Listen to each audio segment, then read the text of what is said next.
Bonjour, chers frères et sœurs.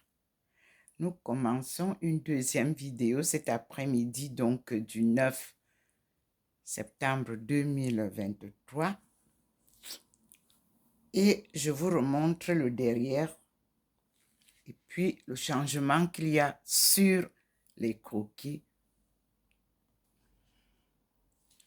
Le Seigneur nous a ajouté une deuxième personne à côté du couple saint. Vous voyez, il y a deux personnes, une grande personne et une petite personne. Et ma face transfigurée est toujours là. Et Thérèse d'Avila reste toujours là en bas. Et vous avez la lumière du Seigneur qui est là. Et celle de Maman Marie qui nous accompagne. Et nous avons les figurines que nous avons vues qui sont toujours là. Et le couple qui est là en termes cérémonial. C'est-à-dire, comme d'antan, lorsqu'on se mariait, vous avez le grand parasol qui est au-dessus d'eux. Et là, vous avez, je crois, vous voyez les personnes qui sont à côté. La lumière divine traverse bien sûr toujours le mur, comme vous le voyez. Et celle qui vient de dehors, elle traverse et elle va vers la chambre qui nous donne droit derrière là où il y a les parkings et vers l'Allemagne et l'Afrique. Nous sommes devant Maman Marie qui nous accompagne et nous voyons déjà que sur le mur, la marche est là. Observez, après Maman Marie, le petit point nous guide là. Regardez en flou.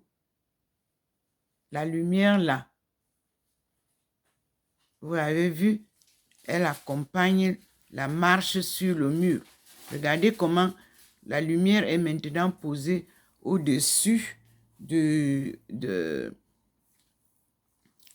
là où il y a la vaisselle et ça avance vers déjà la télé. Et nous allons voir, on monte et nous voyons d'où vient la lumière. La lumière vient de dehors. Je suis sur le plafond où a traversé la lumière. Et je reviens. Et vous voyez vous-même, observez bien sur le mur. Après Maman Marie. Parce que la marche a commencé à côté de la porte. Après la statue de Maman Marie, vous avez un petit pot. Et vous avez la vaisselle, l'armoire de la vaisselle. Et vous voyez bien qu'il y a la lumière sur le mur. Voilà le petit point qui vous montre la marche de Maman Marie avec nous, qui nous accompagne. Elle nous enveloppe et elle nous accompagne vers la Sainte Face, comme les autres fois. Je pense que tout le monde voit bien. Le petit point nous montre cette lumière. Voyez, il nous montre bien la présence floue de Maman Marie qui nous accompagne. Pour ceux qui ont encore les vidéos que j'avais publiées ou qui peuvent aller sur YouTube, Facebook, revoir les vidéos de 2022, 2021, vous verrez, même 2023, je crois, le début, vous verrez que c'est clair, ça nous donnait vraiment la présence de Maman Marie sur le mur. Et vous l'avez là. Vous pouvez bien regarder. Le mur est différent. Vous voyez, de la porte de la chambre où elle est descendue et là où elle est maintenant ici, c'est différent. Et puis derrière la télé, c'est différent. Et c'est comme ça. Et nous disons, merci Seigneur. Merci mon Dieu. Et nous allons continuer à louer Dieu, à glorifier. Et nous avons toujours positionné au coin de la porte centrale de ma maison la face tumulte. Comment je peux dire? Vous voyez, quand vous avez donné des coups de poing et tout ça, la face est gonflée. Voici la face du Christ gonflée à côté de la porte. Et nous avons toujours là, Jésus nous parle. Et nous retournons vers le Seigneur, lui qui est présent. Voilà, qui scintille. Et puis, vous avez à côté de ce meuble où il y avait toujours la descente qui vient de dehors. La lumière qui entre là, qui descend sur le tigre. Vous voyez comment c'est éclairé. Et sur ce mur, comme c'est tout blanc, c'est aussi flou. Mais vous avez une face là. Et nous continuons. Nous repartons dehors. Je vous montre la belle ville, très calme, silencieuse. Et le Seigneur a fait encore les décors sur le mur d'en face. Ces décors permettent à la jeunesse d'apprendre l'art de dessiner. Puis, sur la table, vous voyez bien que le Seigneur a toujours sa position sous le pot, tout droit, et son scintillement, comme vous le voyez, devant mon entrée. Le petit point vient vous montrer. Ceci nous montre que le Seigneur est présent. Il scintille. Là, c'est le balcon, face à l'avenue du Général de Gaulle. Une avenue historique. À partir du nom du Général de Gaulle, vous avez beaucoup d'histoires. Et voilà la protection divine. Donc, il venait me rechercher pour me montrer comment sa protection divine est tout au long de cette avenue. Vous avez vu tout à l'heure. Voilà, la nuée blanche, celle qui a protégé nos aïeux à la traversée du Nil pour aller de l'autre côté, c'est-à-dire Babylone. Et Babylone, c'est China. China, en notre langue, c'est la Chine. Alors, si ce n'est qu'en traversant le Nil que nous sommes directement en Chine, mais on n'est pas loin de la Chine alors. Vous voyez, le scintillement est tout le long de toute la baie vitrée. La baie qui donne sur la route. Voilà le petit point qui est là. Et nous avons cette présence divine qui scintille et qui nous montre sa présence. Et ici, vous avez la lumière du soleil. Vous avez la lumière divine. Tout est séparé. Jamais ensemble. Voilà comment le Seigneur se manifeste. Vous voyez le scintillement. Vous aussi, si vous avez le téléphone, essayez de voir si vous avez la même chose. Pourquoi pas? Alors on revient dedans pour continuer la lecture du livre qui nous a été donné hier. La sœur Marie de Saint-Pierre. Comme vous le savez, nous avons ça. The Lost Bible, Forgotten Scriptures. Nous pouvons révéler, nous pouvons aussi dire que l'histoire de Marie, nous cherchons l'histoire de Marie de Magdala, le couple saint. Donc, nous pouvons dire, ça va. Maintenant, nous ouvrons donc la suite du livre qui nous a été donné.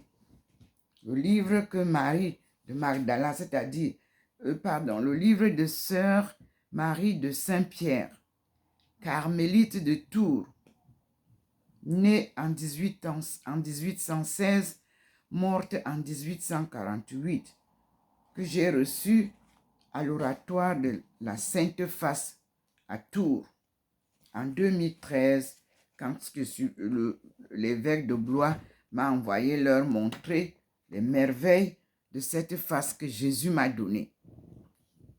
Nous avons donc à la page 19, après avoir lu la vie de la sœur, nous sommes à la Salette, Monsieur Dupont.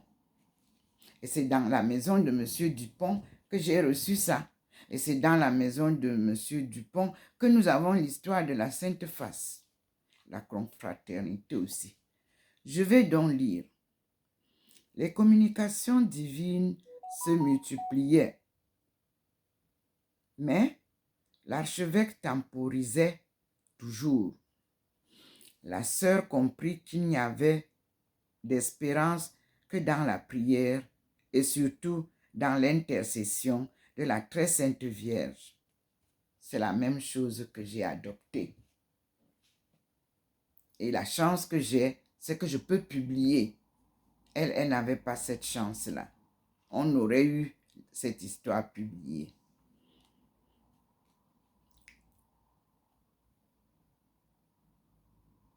Dans cette pensée, elle se mit à réciter tous les jours le chapelet pour obtenir le salut de la France et l'établissement de l'œuvre réparatrice dans les villes du royaume. Prière, communion, pénitence, tout était dirigé dans ce but. Ah, disait-elle, que je souffre d'être seule,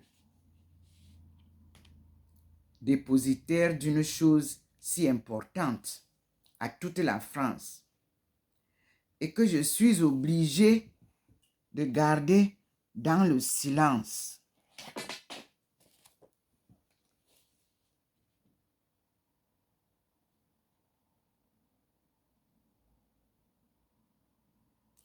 Dans le silence du cloître, c'est-à-dire, vous savez, elle était dans le couvent. Vierge Sainte apparaissait dans le monde et à quelqu'un, et faites-lui part de ce qui m'est communiqué au sujet de la France. Fin de citation de Marie de Saint-Pierre. L'apparition de la Salette semble bien être la réponse à cette humble prière. Suivons le développement de cette affaire dans l'entourage de Sœur Saint-Pierre.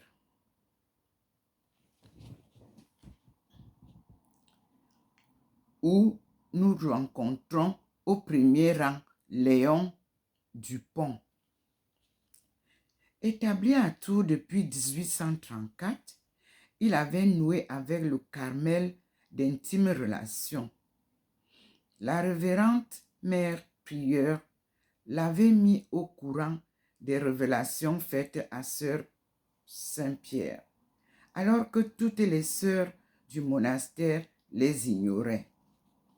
Pleinement confiant, le pieux laïc savait le développement des communications, se recommandait aux prières de la religieuse et l'aidait dans la mesure où Monseigneur Morlot y consentait à propager les prières réparatrices.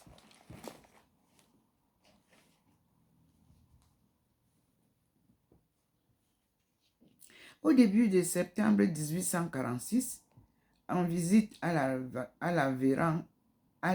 révérende mère du Carmel, celle-ci lui communiqua ce que sœur Marie de Saint-Pierre venait de lui transmettre.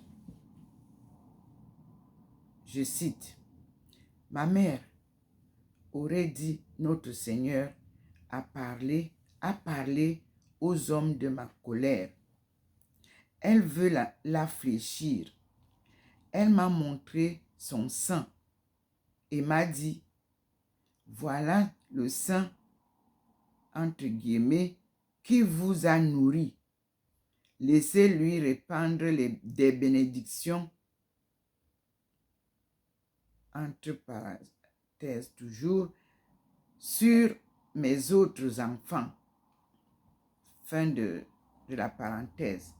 Alors, elle est descendue, pleine de miséricorde, sur la terre.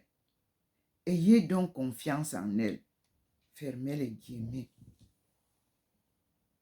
Le 19 du même mois, la très sainte Vierge apparaissait sur la montagne de la Salette.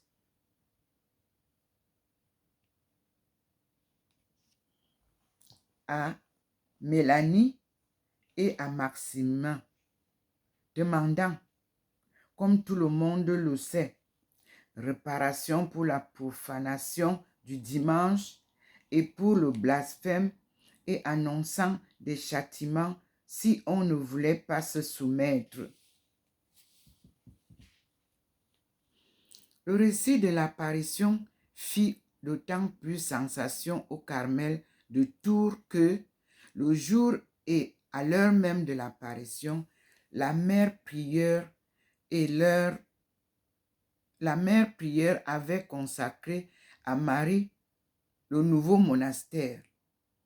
Aussi, avec son saint ami, elle regarda cette apparition comme une confirmation éclatante donnée à l'œuvre réparatrice réclamée depuis si longtemps par la sœur Saint-Pierre. La mission des petits bergers de la Salette était identique à celle de la Carmélite, fille de Saint-Martin. L'impulsion était donnée. Les deux bergers racontèrent ce qu'ils avaient vu et entendu. Ils subirent des contradictions, mais leur message eut du retentissement qui, depuis, n'a pas cessé. La France catholique reconnut son crime et craignit les châtiments. Elle commença d'entrer dans la voie de la réparation. La sœur, à cette vue, entonna un hymne de reconnaissance. Je cite, « Je vous rends grâce, ô divine mère, de m'avoir donné ces deux petits bergers comme des trompettes éclatants pour faire retentir sur la montagne aux oreilles de la France ce qui m'a été communiqué dans la solitude. Ô mon Dieu, que vos voix sont incomparables, incompréhensibles et cachées aux yeux des hommes. Qui ne sera donc l'étonnement en voyant ce que notre Seigneur et la Sainte Vierge ont accompli pour faire naître l'œuvre de la réparation. Ils ont choisi sur la terre une petite trinité de personnes, les plus ignorantes, les plus méprisables, dans l'âme desquelles ils ont opéré des prodiges de grâce, afin de les rendre propres à concourir ensemble à l'accomplissement des desseins de l'adoration Trinité pour je reprends.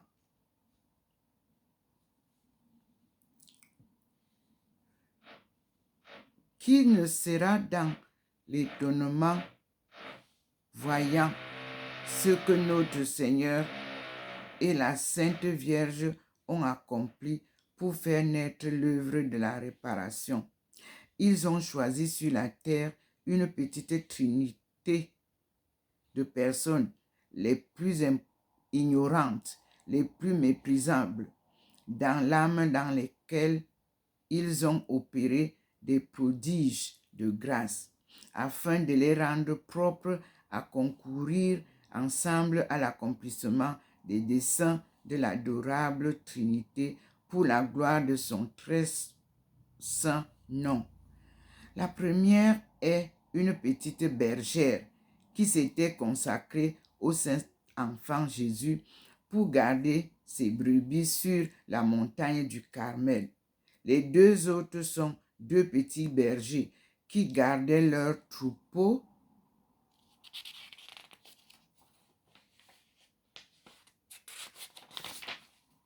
sur la montagne de la Salette. Ces trois petits missionnaires sont chargés d'annoncer à la France les malheurs dont elle est menacée à cause de la transgression des commandements du Seigneur. Tous les trois ont aussi mission d'annoncer pardon et miséricorde si l'on revient à Dieu par la pénitence. Prions, prions et pleurons nos péchés, car il viendra un temps qui n'est pas fort éloigné, où la France sera ébranlée jusque dans ses fondements. Alors elle tremblera, mais elle ne sera pas engloutie. Si, aux yeux du Seigneur, apparaît l'œuvre réparatrice dans les villes de ce royaume, celle qui devait être réduite en cendres ne sera que légèrement blessée. Fin de l'histoire de la Salette. Maintenant, 4. La réparation et la France. Page 22 à 23. Nous commençons. C'est le 4. La réparation et la France. C'est assurément à l'Église tout entière que s'adresse la très sainte Vierge à la Salette. Mais il est clair que son message concernait la France comme plus coupable et comme devant prendre la tête dans la voie de la pénitence. Les communications à la sœur Saint-Pierre qui, après quelque temps d'arrêt, reprennent alors, manifestent cette vérité. Vous excuserez le bruit de l'appartement du dessus.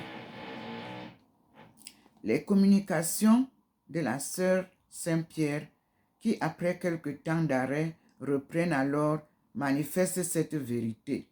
Le 4 octobre 1846, après sa communion, la sœur entend notre Seigneur lui dire, je cite, « Ma justice est irritée à cause des profanations du saint jour du dimanche. Je cherche une victime. » Et la sœur répond, Seigneur, vous savez que mes supérieurs m'ont donné la permission de m'abandonner entre vos divines mains. Faites de moi ce qu'il vous plaira. Mais qui suis-je, Seigneur? Et puis, victime pour la réparation, sans doute, mais le maître va préciser, je cite, « De même, lui dit-il, que je me suis chargé de tous les péchés du monde, je veux que vous vous chargiez de tous les péchés de la France.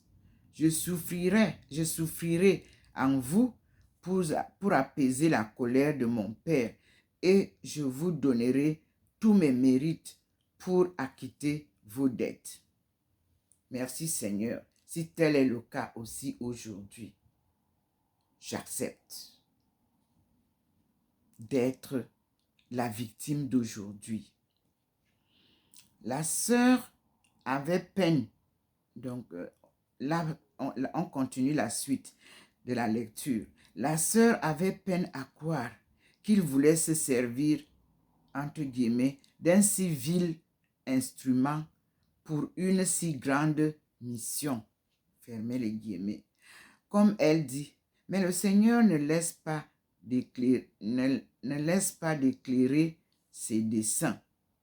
Je cite, « De même que dans l'ordre de ma providence, je donne tel roi à tel pays pour le gouverner, ne puis-je pas, dans l'ordre de la grâce, assigner telle nation à telle personne, afin qu'elle s'occupe de ses besoins spirituels? C'est pour cela que je vous adjuge la France. Priez pour elle, immolez-vous pour elle. Je vous donne de nouveau mon chef pour être offert à mon Père et apaiser la divine justice. Oh, si vous saviez quelle est sa puissante vertu, en voici la cause. 2 points. C'est que j'ai pris sur ma tête tous les péchés des hommes afin que mes membres soient épargnés. Ainsi, offrez ma face à mon Père. C'est le moyen de l'apaiser. Fermez les guillemets. Ouvrez d'autres guillemets à la ligne. Désormais, dit la sœur, je reçois notre Seigneur dans chacune de mes communions au nom de toute la France et je lui donne mon cœur pour lui servir de trône. Ensuite, le salue et l'adore comme souverain de notre nation. Si le Père le voit assis sur le trône de la France, assurément, il ne la frappera pas dans tout ce que je souffre. Je prie Jésus de le souffrir en moi pour apaiser son Père, en attendant les moments marqués pour l'établissement de l'œuvre de la réparation. Fermez les guillemets et à la ligne. Et c'est toujours la Sainte Face qui doit être le signe et le moyen efficace de cette réparation.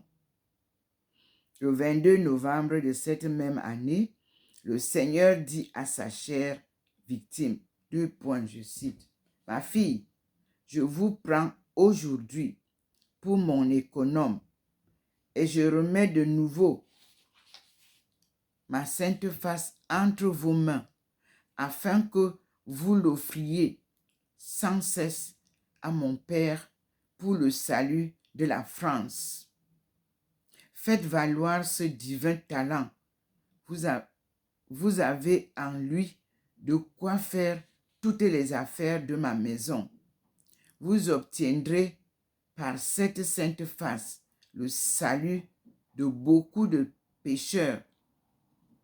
Avec offrande, rien ne vous sera refusé. Si vous saviez combien la vue de ma face est agréable à mon Père. Point d'exclamation et fin de citation. Vers la fin de cette année 1846, le Seigneur élargit encore l'horizon offert à la contemplation de la sœur pour exciter sa générosité. Entre guillemets, je cite, « Il m'a montré, dit-elle, la multitude de ceux qui tombent continuellement dans l'enfer, m'invitant de la manière la plus touchante à recourir ces pauvres pécheurs et me faisant comprendre l'étroite obligation de l'âme chrétienne envers ces malheureux aveugles qui se précipitent dans l'abîme éternel et à qui sa miséricorde ouvrirait les yeux si des cœurs charitables intercédaient pour eux. » Il me disait que s'il demandait compte aux riches des biens temporels qu'il leur a confiés pour secourir les indigènes, combien plus demanderait-il à une carmélite, à une âme religieuse, riche de tous les biens du céleste époux, un compte rigoureux de l'usage qu'elle en a fait pour secourir les infortunés pécheurs. Et il ajoutait, je cite, « Ma fille, je vous donne ma face et mon cœur, je vous donne mon sang, je vous donne mes plaies, puisées et versées, achetées sans argent. Mon sang est le prix des âmes. Oh, quelle peine pour mon cœur de voir que les remèdes qui m'ont coûté si cher soient méprisés. Demandez à mon Père autant d'âmes que j'ai versées, de gouttes de sang dans ma passion. » Fin de citation. Nous continuons la lecture. Parmi ces pécheurs pour lesquels elle prie, les plus à plaindre sont assurément les agonisants. Dès le début de 1847, la grâce qui travaille la sœur les lui confie très spécialement. Depuis 3 semaines, dit-elle en janvier, notre Seigneur m'a un peu désappliqué des grandes affaires de la France pour m'occuper continuellement au service des pauvres agonisants. J'accompagne la très sainte Vierge comme sa petite servante auprès de ces voyageurs du temps à l'éternité. Jésus m'a fait connaître qu'il m'avait donné à son auguste mère pour cette mission. Oh, quelle belle œuvre à laquelle je n'avais jamais bien pensé. 3 points de suspension. Une des paroles du Seigneur me fortifie et m'éclaire. La voici, 2 points. Je cite, « Si vous connaissiez le don de Dieu, point d'exclamation, il m'a donné lumière sur ces divines paroles et je commence à le connaître. Ce don précieux du Père. » 3 points. Offrons donc à ce divin Père, en vue du salut de nos âmes, tout ce que notre Rédempteur a fait pour nous. 3 points.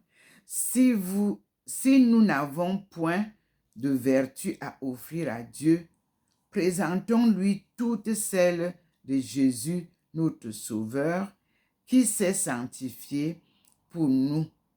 3 points.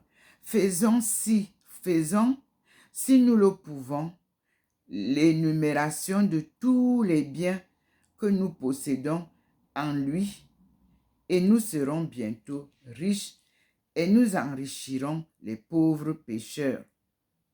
Car nous pouvons offrir l'humilité de Jésus pour la conversion des orgueilleux, sa pauvreté pour les avares, ses mortifications par les sensuels, son zèle à glorifier le Père pour les blasphémateurs, enfin toutes les accusations qu'il a souffert de la part des Juifs, disant qu'il violait la loi du sabbat pour la conversion des véritables violateurs du saint jour du dimanche. À la ligne, ouvrons les guillemets. Ô don de Dieu que j'ai trop longtemps méconnu, vous serez désormais mon unique trésor. Fermez les guillemets. Nous continuons la lecture. Généreuse dans sa prière, persévérante dans la réparation, Marie de Saint-Pierre reçoit sa récompense. Notre Seigneur lui fait voir que les supplications unies forment comme un mur de protection montant jusqu'au ciel et protégeant la France contre les traits de la justice divine. Il lui fait comprendre à sa face adorable et le rôle des âmes réparatrices. Je cite, « Il m'a fait voir, dit-elle, à l'aide d'une comparaison aussi simple que juste, comment les impies, par leur blasphème, attaquent son adorable face, tandis que les fidèles la glorifient par les hommages de louange rendus à son nom et à sa personne.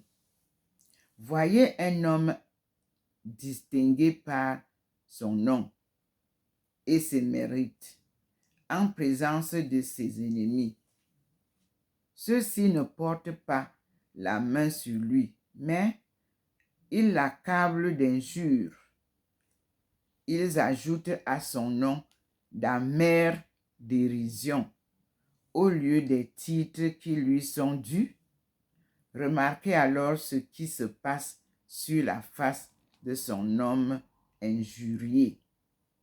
Ne diriez-vous pas que toutes les paroles outrageantes qui sortent de la bouche de ses ennemis viennent se reposer sur sa face et lui font souffrir un véritable tourment?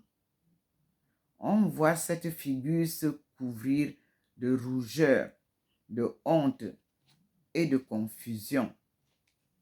La probe et l'ignominie qu'elle souffre lui sont plus cruels à supporter que les tourments réels dans les autres parties de son corps. Eh bien, voilà un faible portrait de la face de notre Seigneur, outragé par les blasphèmes des impies. À la ligne, ouvrez les guillemets. Représentons-nous ce même homme en présence de ses amis qui, ayant appris les insultes qu'il a reçues, s'empressent de le consoler, de le traiter selon sa dignité, font hommage à la grandeur de son nom en le qualifiant de tous les titres d'honneur. Ne voyez-vous pas alors la face de cet homme ressentir la douceur de ses louanges? La gloire se repose sur son front et, rejaillissant sur son visage, elle le rend tout resplendissant. La joie brille dans ses yeux, le sourire est sur les lèvres. En un mot, ses fidèles amis ont guéri les douleurs cuisantes de cette face outragée par ses ennemis. La gloire a passé l'opprobre. Voilà ce que font les amis de Jésus par l'œuvre réparatrice. La gloire qu'ils rendent à son nom se repose sur son auguste front et réjouit sa très sainte face d'une manière toute spéciale au très saint sacrement de l'autel.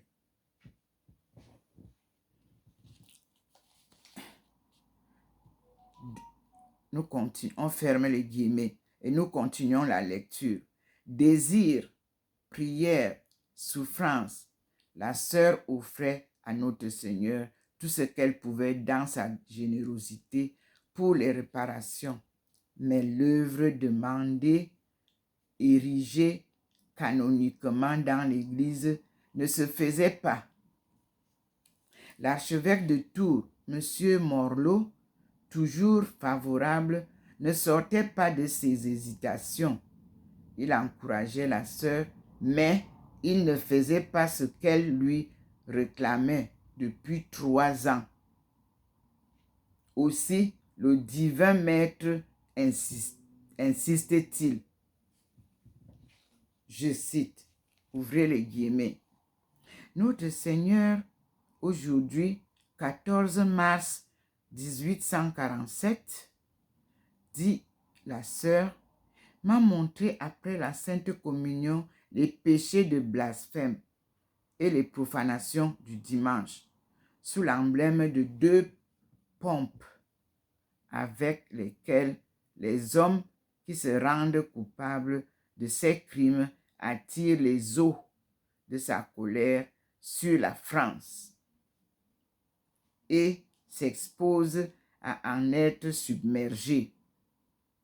Si on n'établit pas cette œuvre de réparation qu'il lui donne dans sa miséricorde comme un moyen de salut. Ensuite, il m'a dit que les sectaires appelés communistes, c'est-à-dire à cette époque, vers la fin du règne de Louis-Philippe, on groupait sous le nom de communistes, entre guillemets, les divers tenants de l'esprit révolutionnaire, socialistes, libéraux et nihilistes. C'est ce qu'on appelait communistes.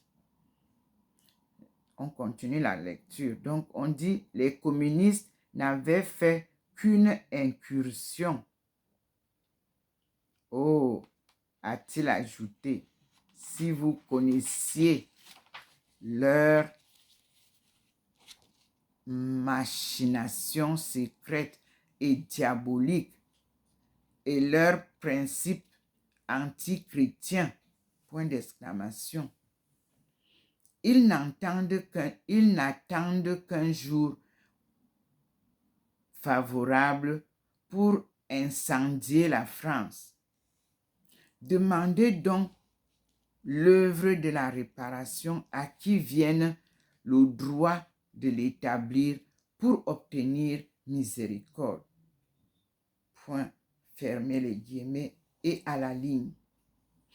Et le 19 mars, ouvrez les guillemets, si cette œuvre n'est point posée sur la terre ferme, elle n'aura jamais de solidité.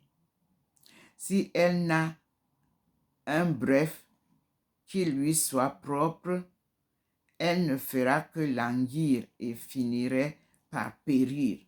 Mais si on l'exécute par la demande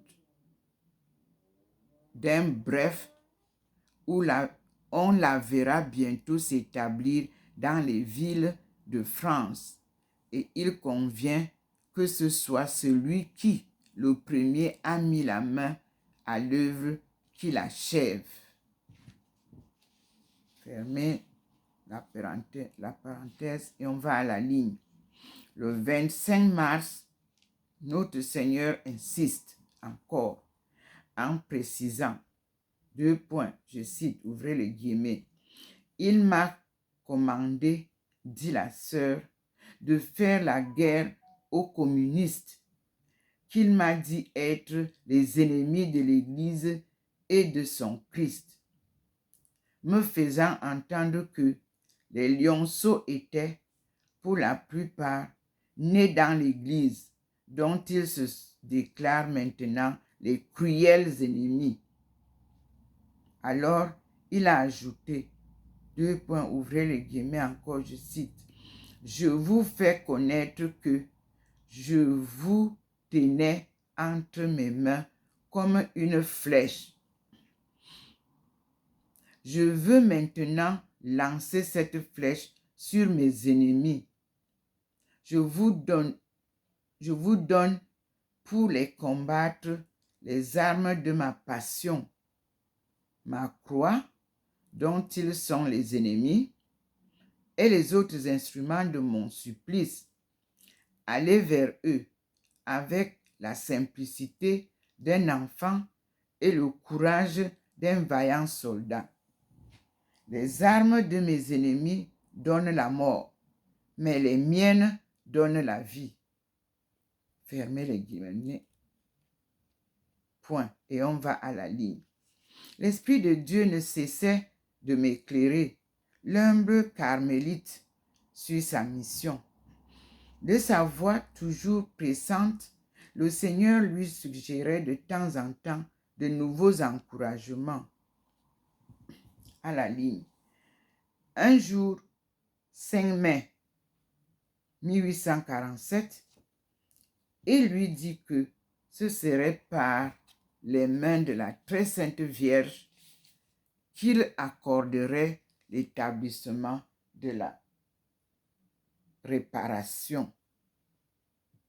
À la ligne, ouvrez les guillemets toujours. Le Seigneur dit, tel me fit entendre qu'il avait remis toutes choses entre ses mains et qu'elle nous obtiendrait le bref du souverain pontife.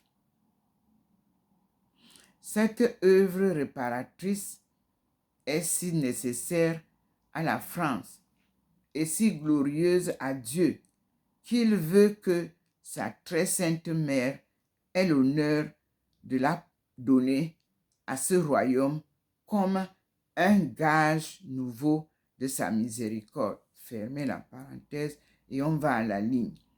Puis, le jour de la Pentecôte de la même année, ouvrez les guillemets encore, il m'a favorisé d'une lumière admirable sur la beauté de l'excellence de cette œuvre réparatrice. Je l'ai vue sous l'emblème d'une mine d'or.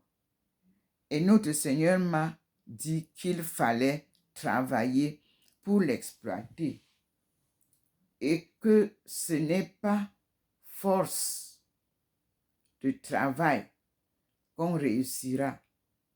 Non, que ce n'était qu'à force de travail qu'on réussira. Je m'excuse. Le divin maître m'a dit encore, oh, si l'on savait les biens immenses que je réserve à ceux qui travaillent à ma mine, je ne manquerai pas d'ouvriers. À la ligne encore, toujours les guillemets ouverts. Ensuite, il m'a donné une grande lumière Ensuite, il m'a donné une grande lumière touchant la sublimité de cette association et la préférence qu'il lui attribuait sur les autres déjà établis dans l'Église, comparant les premiers au vin comme des noces de l'époux et cette dernière au vin miraculeux qui fut servi à la fin. 3 points. Remarquons bien que c'est la très sainte Vierge qui obtint de son fils ce vin miraculeux. 3 points. Je me jetai donc en toute confiance dans le cœur de cette mère de miséricorde, la priant d'être mon avocate en la cause de Dieu, lui recommandant avec instance cette grande affaire pendant le beau mois de mai qui est tout consacré à sa gloire. Je ne l'invoquai point en vain. 2 points. Elle regarda les larmes de sa petite servante, virgule. Elle entendit ses soupirs et ses vœux. Point. Fermez les guillemets.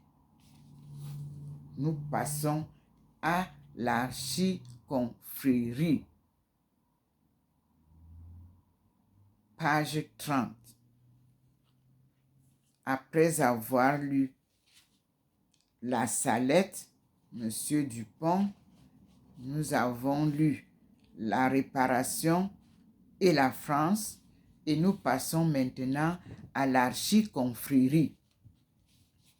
Je lis.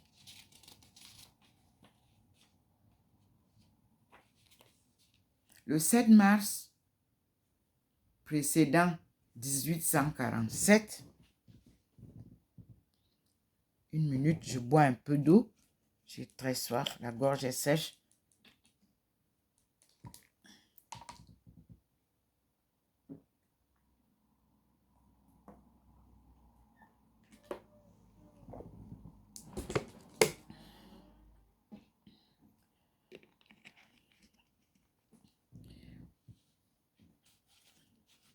Alors, le 7 mars précédent 1847 ou bien 1847, entre parenthèses, notre Seigneur avait dit à sa fidèle victime, ouvrez les parenthèses, les guillemets, pardon. Réjouissez-vous, ma fille, l'heure approche de la naissance de la plus belle œuvre qui soit sous le soleil. Offrez mon cœur à mon Père pour l'obtenir. Fermez les guillemets. À la ligne. L'archevêque de Tours, toujours favorable et toujours réticent, ne voulait évidemment pas engager sa responsabilité en fondant l'œuvre tant demandée. L'heure pressait. La révolution se préparait dans l'ombre. Le divin maître avait assez demandé au successeur de Saint-Martin. L'œuvre allait naître, mais loin de Tours. Monseigneur Parisis, évêque de Langres, eut alors connaissance des faits.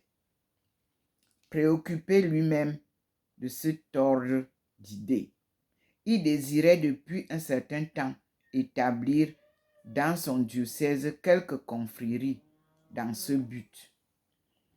Il en écrivit aussitôt à l'archevêque de Tours, qui lui laissa volontiers l'initiative. Alors, à la ligne, Monseigneur Parisis, par une ordonnance du 28 juin 1847, érigea la confrérie réparatrice du blasphème et de la profanation du dimanche dans une église de Saint-Dizier, D-I-Z-I-E-R, Saint-Dizier, dédié à Saint-Martin. Point. Le curé de cette paroisse, monsieur l'abbé Lamarche, fut député à Rome pour solliciter le titre d'archiconfrérie et des indulgences spéciales. Pie IX accueillit la supplique avec enthousiasme et dit à ce sujet une parole bien des fois citée. Ouvrez les guillemets. La réparation est une œuvre destinée à sauver la société. Fermez les guillemets. Je répète encore. La réparation est une œuvre destinée à sauver la société. Point. Fermez les guillemets.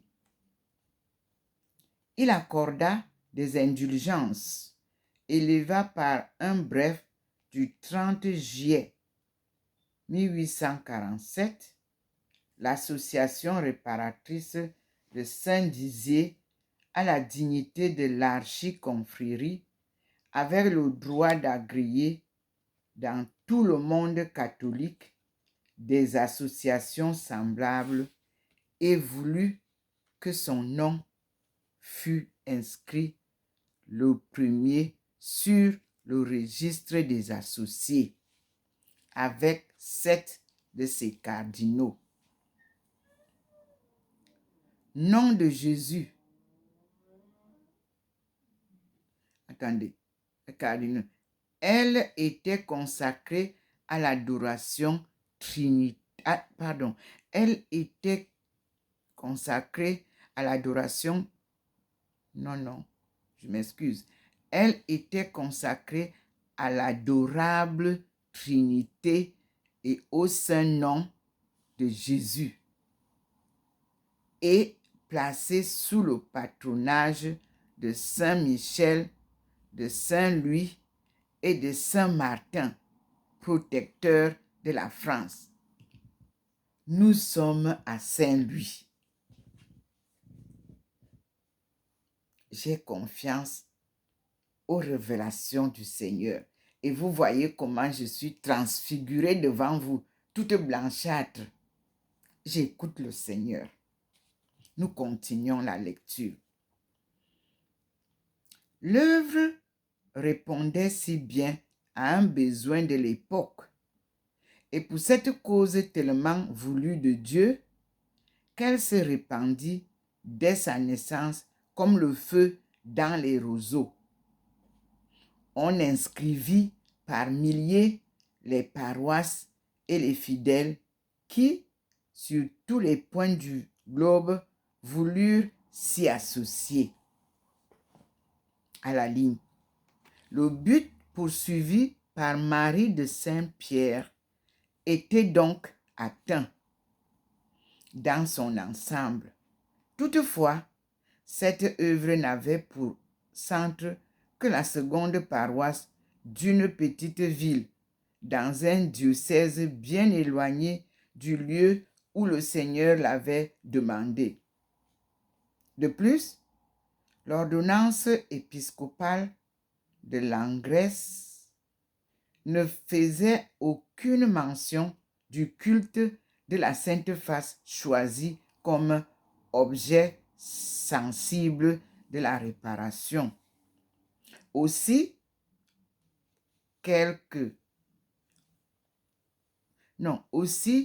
quoique l'érection canonique de l'archiconfrérie l'eût rempli de joie, la pieuse sœur disait, je cite, entre guillemets, « Mon cœur n'est pas pleinement satisfait, car dans cette œuvre, l'église de Tours, l'héritage du grand Saint Martin, est jusqu'ici resté stérile. Quand est-ce donc qu'on la verra mettre au jour ce fruit qu'elle a conçu dans son sein? » Point d'interrogation. Fermez les guillemets. Aussi, malgré ce premier succès, l'avenir la préoccupait sans cesse. À la ligne, nous continuons la lecture. Pendant quelques mois, cependant, la sœur est doucement occupée des mystères de l'enfance de Jésus et de la maternité de la très sainte Vierge, qui lui apporte beaucoup de consolation. Puis, le 11 novembre, fête de Saint-Martin, elle est de nouveau chargée de la réparation. C'est encore le combat. Car notre Seigneur lui demande de faire de nouvelles instances auprès de l'archevêque. Ouvrez les guillemets. Je cite, « Mais, ô jugement impénétrable de Dieu, dit-elle, qu'il faut adorer en silence. Toutes nos démarches ont été inutiles. » Fermez les guillemets à la ligne. Point.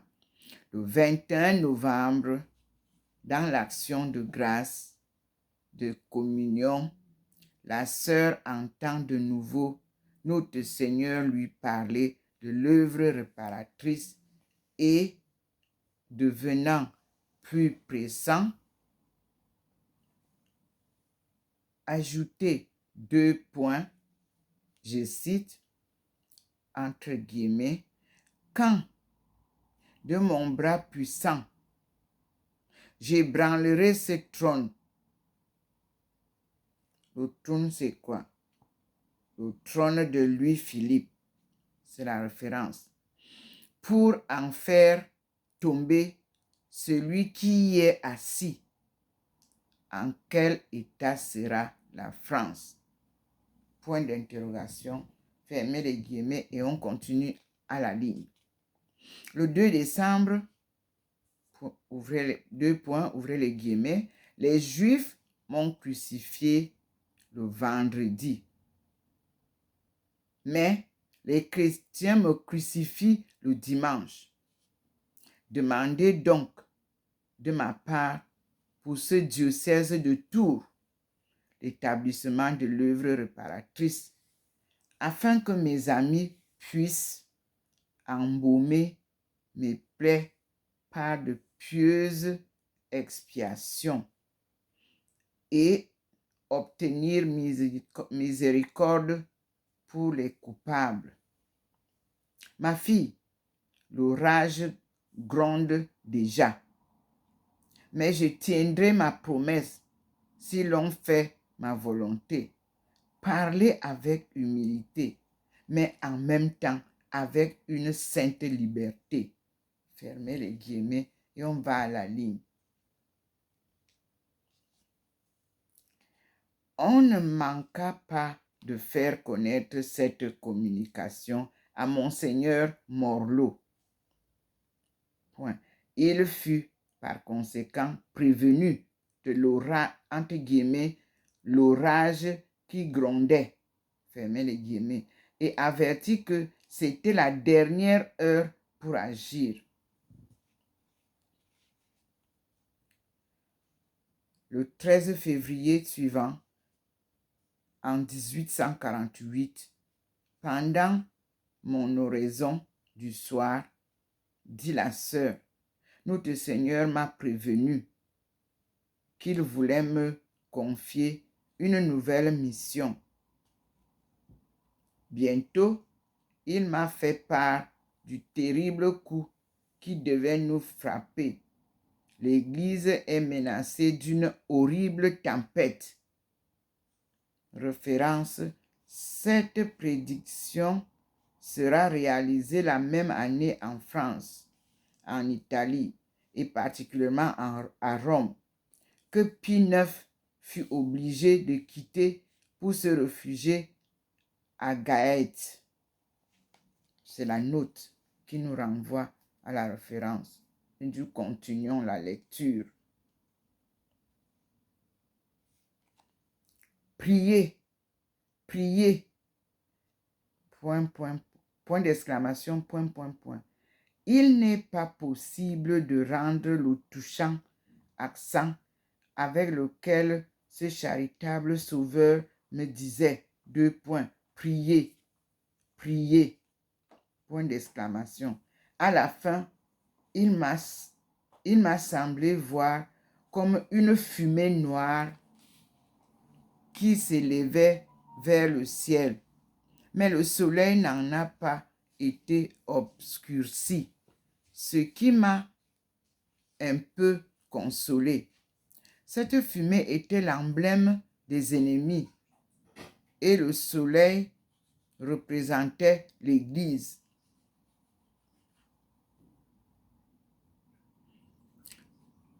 À la ligne, ouvrez les guillemets. Le 20 février, j'ai vu que ça en était fini. La France, trop coupable, allait être châtiée. Une lumière intérieure me découvrait ceci. Je cite, le Seigneur a bandé son arc. Il va décocher ses flèches. Mais j'ai vu que le coup ne serait pas mortel. Adorons cette divine justice et invoquons la miséricorde. Il y a plus de 4 ans que le bras du Seigneur était levé sur nos têtes coupables. Point d'exclamation, fermez les guillemets. Le 26 février, notre Seigneur rassura la sœur sur le sort de sa communauté, entre guillemets, cachée dans son cœur, fermez les guillemets. Puis, il lui fait comprendre, ouvrez les guillemets, que le clergé serait épargné. Sans doute, il aura des vexations, mais il ne sera pas persécuté ouvertement. Le sang des prêtres ne coulera pas comme en 96, c'est-à-dire en l'an 96. Parce que, m'a-t-il dit, il n'a pas à se plaindre du clergé comme il avait sujet de le faire à cette malheureuse époque. Oui, j'en ai la confiance. L'Église de France sera gardée en la vertu du saint nom de Dieu. Point. Fermez les guillemets. Les événements se sont chargés de ratifier cette prédiction. Malgré ses désordres et ses excès, la révolution de 1848 n'a pas eu vis-à-vis de l'Église et du clergé le caractère de barbarie cruelle de celle de 1793. Point. Nous avons fini là la lecture de notre récit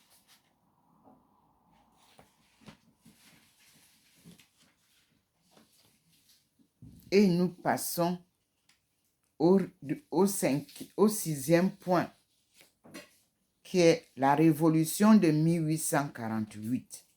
Je cite, « La révolution est déclenchée. Louis-Philippe s'enfuit en Angleterre. Pour plusieurs mois, le pays est dans un trouble profond, mais par une disposition visible de la Providence, les horreurs anti-religieuses de la Grande Révolution ne se renouvellent pas. C'est ce qu'exprime à sa manière la sœur, d'après ce qui lui est montré surnaturellement. 2 points, je cite. Le Seigneur m'avait dit qu'en faveur de son œuvre naissante, celle qui devait être réduite à l'extrémité du malheur, entre parenthèses, la France, virgule, ne serait en cette terrible commotion,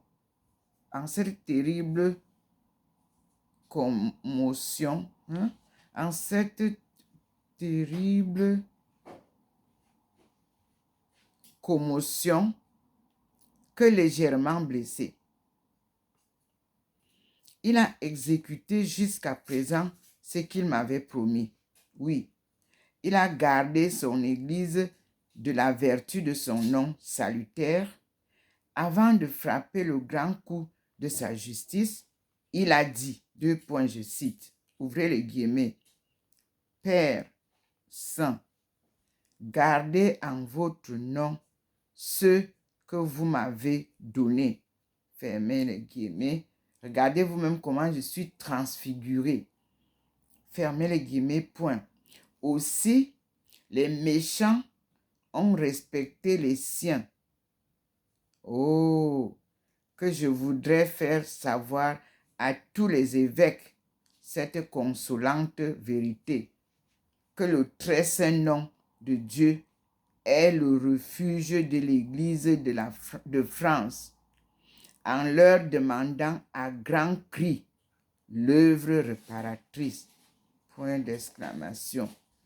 Je l'ai toujours dit, Et je le répète encore, c'est elle qui doit désarmer la justice de Dieu et sauver la France. Point. Voyez-vous comment je suis baigné de la lumière divine. On passe à la ligne, fermez les guillemets. Le 3 mars de la même année, c'est-à-dire l'année de la Révolution, au début de la Révolution,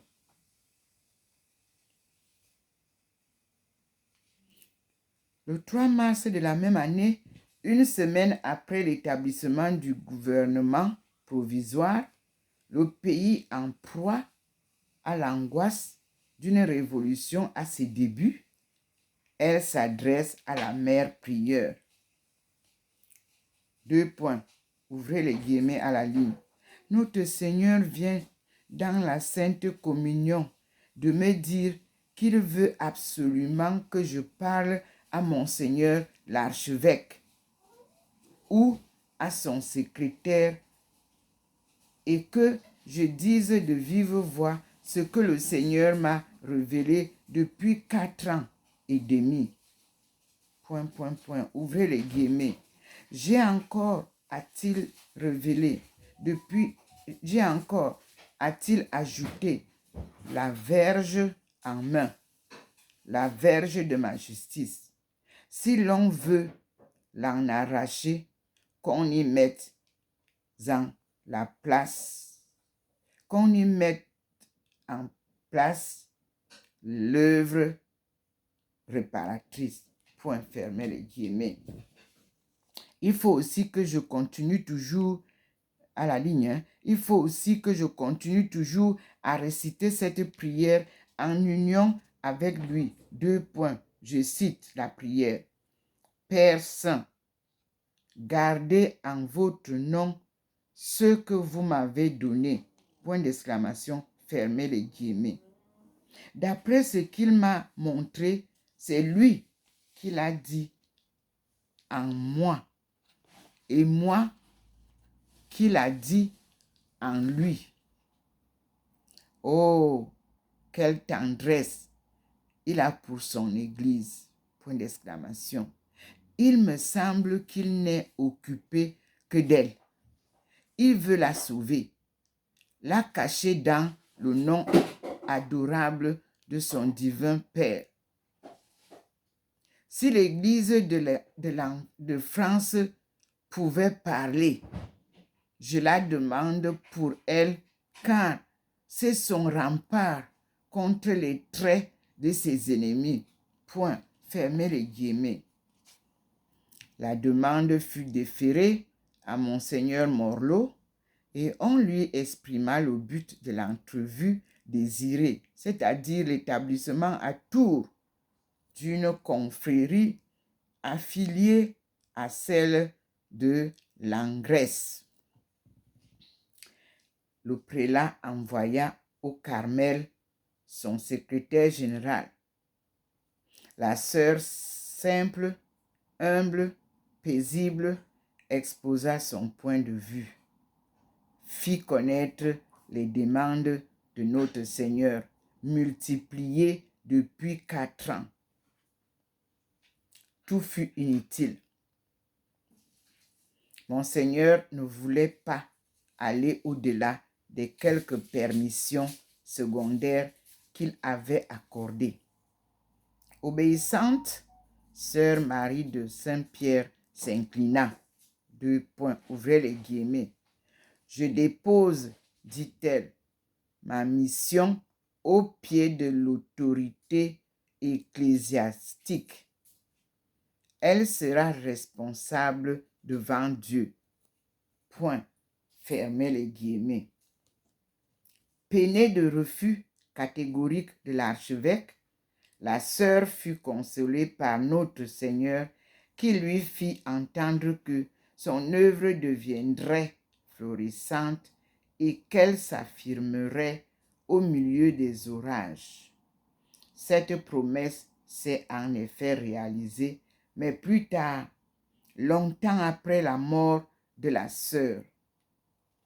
En 1851, en effet, à la fin du carême, M. Dupont exposa dans son salon une image de la Sainte Face, similé du voile de Véronique de Rome. Des miracles ne tardèrent pas à s'opérer. L'homme de Dieu s'en réjouit parce qu'il y voyait une preuve de la vérité des révélations faites à Marie de Saint-Pierre. Jusqu'à la fin, il espérait qu'on publierait la vie et les écrits de la vénérable sœur auxquels on l'avait plus d'une fois confidentiellement initié. Son espoir ne fut pas trompé. En 1876, tandis qu'il touchait à ses derniers moments, il apprit que Monseigneur Colet, C-O-L-E-T, successeur de Monseigneur Morlot, venait de donner des ordres à cet égard. Il bénit Dieu et expira paisiblement le 18 mars. Les regards tournés vers le Carmel. Son oratoire où, pendant 25 ans, la Sainte Face avait été honorée, fut aussitôt transformé en chapelle publique et l'archevêque se hâta d'y établir une confrérie qui d'abord dut être rattachée à l'archiconfrérie de Saint-Dizier.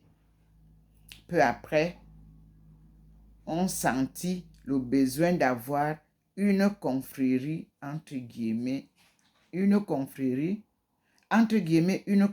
de la Sainte Face, entre guillemets, spéciale et indépendante. Le 18 octobre 1885, le souverain pontife Léon XIII daignait élever cette pieuse et nouvelle association à la dignité de l'archiconfrérie, avec pouvoir d'agréger des confréries semblables dans le monde entier. De telles confréries n'ont pas tardé à s'établir en beaucoup de villes de France et de l'étranger. On en compte plus d'1 millier, répartis en 30 pays différents. Les associés dépassent 700 000. Et comme je vous l'ai dit, j'avais donc moi aussi adhéré et je vous ai montré, je le fais encore pour que vous ayez la confraternité à laquelle j'ai adhéré.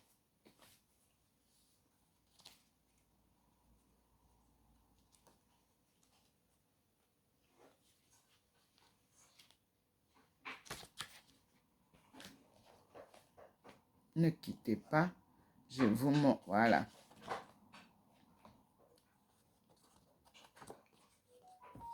Je tourne pour vous montrer mon adhésion.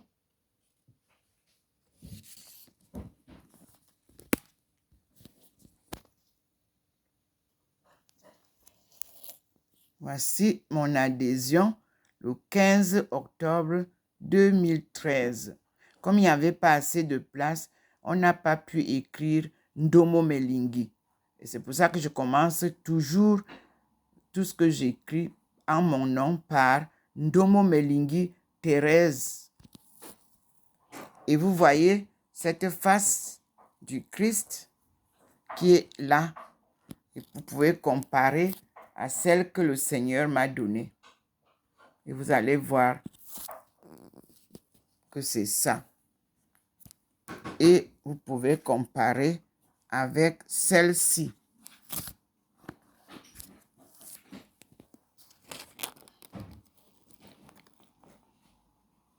let us honor the holy face of the humiliated Christ. Et vous prenez aussi ma photo, celle que le Seigneur m'a donnée, pour mieux apprécier vous-même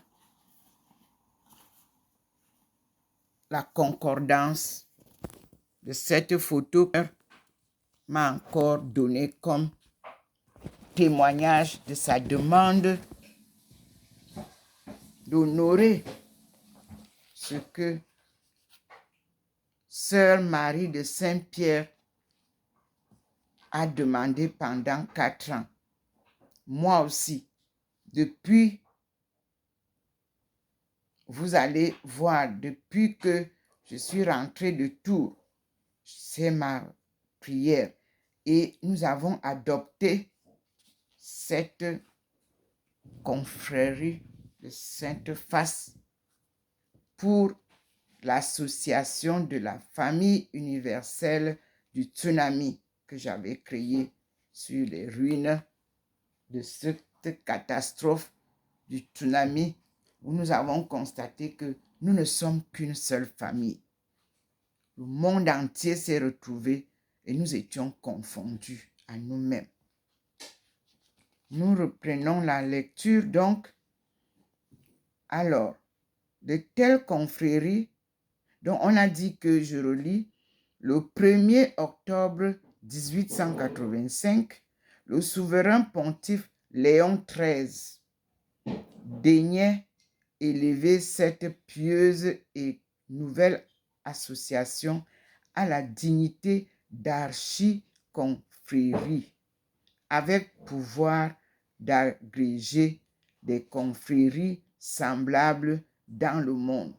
Et je vous ai publié Léon XIII, sa vision de l'enfer, qui m'a été envoyé par le père qui devait s'occuper de moi. Nous sommes toujours en contact à Bimbia. Lorsque j'ai publié les choses concernant cette Sainte Face, il m'a fait sortir ce film de Léon. Merci. Et je continue et nous restons en contact.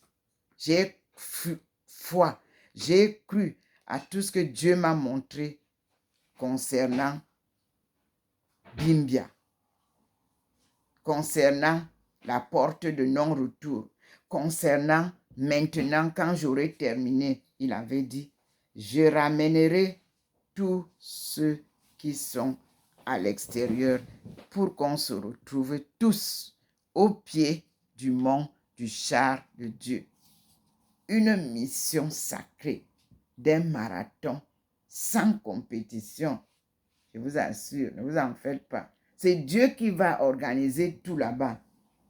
Lorsque j'avais publié ça, automatiquement, on a tout interdit. On voulait aller s'installer pour faire tout ça. On nous a amené même des faux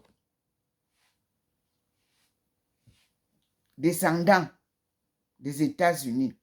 Moi, je tiens en main ce qu'ils sont venus me donner eux-mêmes en Chine après mes sorties de 1995 à Hairu. Ceux qui ont participé se sont organisés. On a passé 1 an en Chine et j'ai été avec ma sœur directe, Sarah Prince, les descendants de Prince Bell. Elle était venue au Cameroun à la recherche de ses racines. Personne n'a pu l'aider. Elle était venue avec sa petite fille. Tout le monde était à la recherche de la femme, alors qu'elle, elle cherchait les racines. Elle est allée à Limbe. Elle a tourné en rond. Elle est rentrée. Et lorsqu'elle a appris en Chine qu'il y avait une Camerounaise qui fait un travail très remarquable des racines, de nos aïeux, ils ont organisé une année sabbatique. C'est elle qui m'a parlé de la mission que vous entendez. On parlait des Baha'i. Mais je n'étais pas intéressée. Elle m'a laissé les documents. Elle me dit, ça ne fait rien. Un jour, peut-être, tu en auras. Mais quand je la voyais, je voyais ma grand-mère. Quelle ressemblance. Nous sommes dans les photos, j'ai publié depuis un certain temps. Elle m'a laissé le livre d'or des 100 générations de belles parties du Cameroun qui est aux États-Unis. La première richesse des États-Unis a été établie par nos membres de famille. La famille Bell du Cameroun. Mais Bell, ce n'était pas Bell, c'est la famille Bella. C'est pour ça qu'on dit Mam Bella, Manga Bell. Je peux vous raconter toutes ces histoires-là sans avoir besoin d'un livre et je vous envoie chercher les vérités. Je vous ai publié la page de la mission de Bâle. Quand moi j'avais retrouvé tous nos frères des îles de l'Amérique du Sud, je suis revenu en vacances ici. Je suis parti à Bâle, leur montrer ce que j'avais. Ils m'ont ouvert leurs archives. J'ai trouvé un monsieur qui avait épousé une Bamileke là-bas, qui s'occupait des archives. Quand je suis revenu au Cameroun en 2013, je suis allé aux archives. J'ai pleuré avec l'archiviste. Tout était laissé au sol dans un état de... J'ai pleuré. Je dis, vous ne savez pas ce que nous avons dans les archives-ci. C'est notre histoire, la vraie. Celle qui est dans les livres écrits par les étrangers n'est pas la vraie. Et dès que je suis rentrée, vous avez invité celle à qui moi je disais, que moi je racontais ce que je raconte là. Pour venir écrire que c'est elle qui connaît toute l'histoire des archives que vous avez. Parce que chez vous, le complexe de l'homme blanc vous a envahi. Ce que je tiens en main, c'est de Dieu. Et ce que vous tenez là-bas, dans les archives au Cameroun, que vous négligez, c'est la sagesse de nos aïeux. C'est la richesse de notre patrimoine. Tout le monde va aller travailler dans les bureaux. Moi, je demande si on pouvait me faire travailler dans la structure du patrimoine. Mais vous avez des étudiants qui chôment là, qui ont des diplômes de papier qu'on leur a donné. Il y a un travail dans ces archives. Yaoundé, Douala, Limbe, Boya. Vous n'avez rien au nord-ouest. Là-bas, c'est le désordre seulement. C'est au sud-ouest qu'il faut travailler et protéger la zone. Et je vous dis bien que les Nigérians et nous avons une même racine. Nous sommes frères et sœurs, cousins et cousines. Nous parlons les mêmes langues parce que vous ne connaissez pas vos langues maternelles. Moi, j'ai été au Nigeria à pied avec Ndi. Monsieur Ndi qui est à la présidence, qui fait les décorations à la présidence. Moi, j'ai traversé avec monsieur Ndi qui était le chauffeur de l'ambassadeur du Cameroun au Nigeria. Monsieur Libok, merci, Excellence, pour l'accueil que vous m'avez réservé et surtout l'encadrement que vous m'avez accordé avec toute votre équipe diplomatique. Et j'ai fait des travaux très importants. Et je vous disais, c'est par le Nigeria que nous devons commencer. Alors, quand je dis comme ça, tout le monde va pour le commerce. Or, vous ne pouvez pas réussir le développement commercial avant de faire le développement humain. Il faut d'abord rechercher quels sont vos liens avec le Nigeria. Et je répète aujourd'hui, paix à son âme, le secrétaire général Kofi Annan, en 2001, ma première présentation, nous appelons ça brouillon, du rapport que j'ai fait de mes travaux. Quand je l'ai rencontré, je dis, papa, s'il te plaît, aide-nous à régler le problème entre le Cameroun et le Nigeria dans ce lieu de Bakassi parce que nous sommes cousins, nous sommes frères. Il n'y a pas de... Nous sommes les mêmes. Bakassi, c'est un petit endroit qu'on voudrait venir mettre le feu dedans. Regardez le travail que je fais. Je suis en année préparatoire pour 3 ans de doctorat. Donc, on appelle ça senior scholar. Papa, s'il te plaît, essaie de voir comment tu peux réconcilier nos deux papas. Comme je lui ai montré ça, il lisait, il voyait que c'était intéressant. Il m'a dit, va chercher un endroit, envoie-moi ça par fax pour qu'il y ait une preuve. On peut retrouver ça dans les archives du secrétaire général, Kofi Annan. Il m'a dit, ne t'inquiète pas, tu n'as pas besoin de m'écrire. Tout ce que tu m'as dit est profond pour moi. C'est en ce temps-là que le secrétaire général a pris la chose en main et a réconcilié nos deux présidents. Vous avez les vidéos où le président Obasanjo et le président Paul Biya se serrent la main. Vous êtes venu avec votre histoire de Maurice Kamto.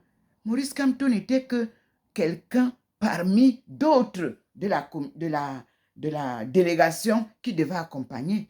Ce n'est pas son histoire. Il ne pouvait rien.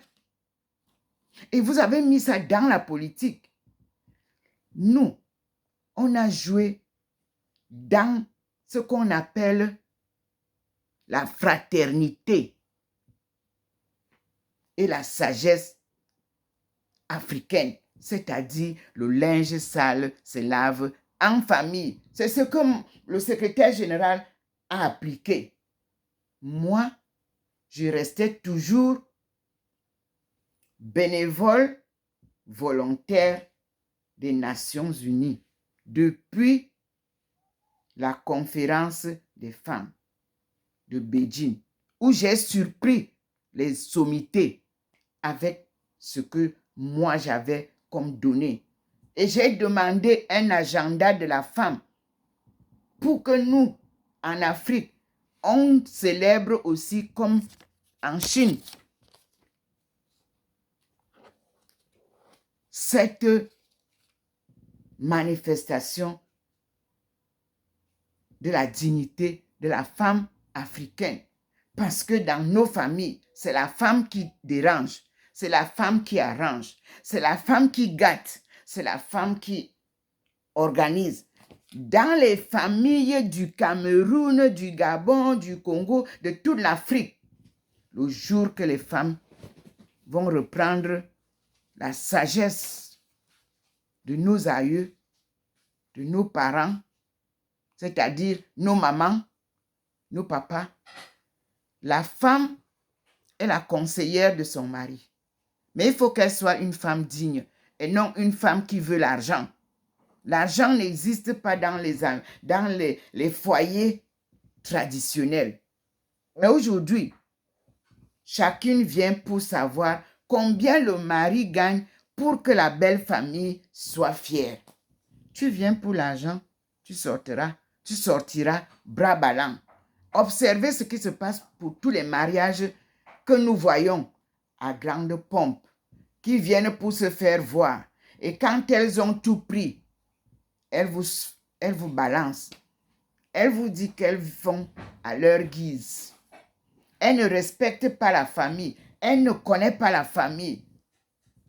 La femme camerounaise, la femme congolaise, la femme ivoirienne, la femme tchadienne, la femme centrafricaine, toutes les femmes, la nigériane et tout ça.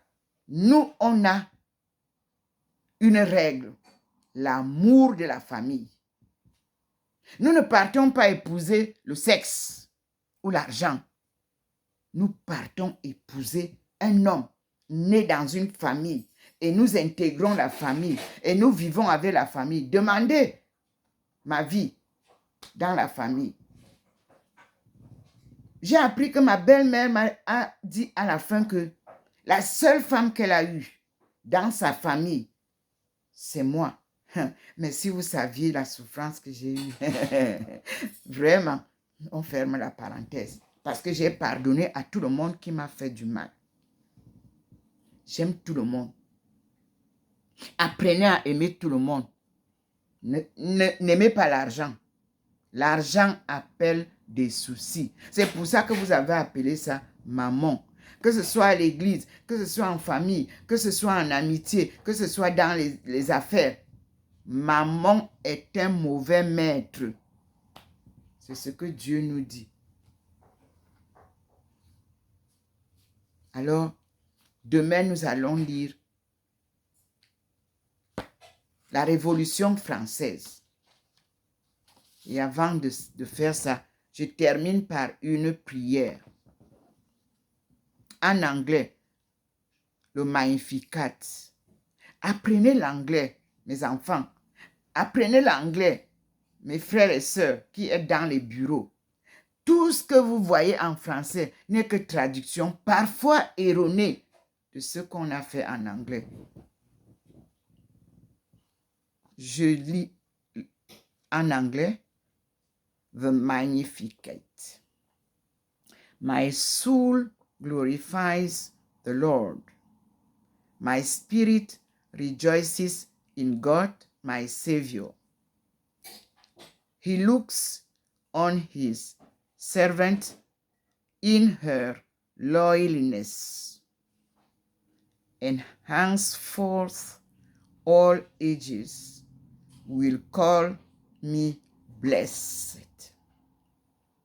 The Almighty works marvels for me. Holy is his name. His mercy is from age to age on those who fear him.